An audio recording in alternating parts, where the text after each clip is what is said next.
گویی که خیرخواه مردمانم، بی کین و بی ریا و مهربانم. چرا پس بهر این دنیای فانی، تو جانی از فقیران می ستانی؟ چرا دروغ را می دانی تو روایی، چرا دزد را حمایت می نمایی؟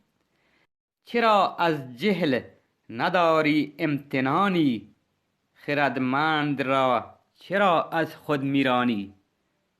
خوری از حق مردم طعم و نانی، پریشان است ز کردارت جهانی. گوید این کوهکی عیسی به هر دم، زدود دردی ز فردی نیکو آدم. نه که دردی نهد بر روی دردش، نه که با عز او دارد نبردش.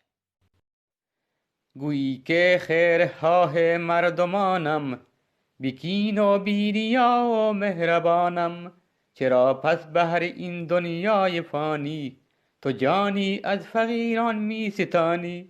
چرا دروغ را می دانی تو روایی، چرا دزد را حمایت می نمایی؟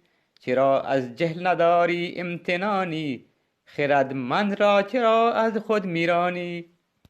خوری از حق مردم طعم و نانی، پریشان از ذکر دارت جهانی.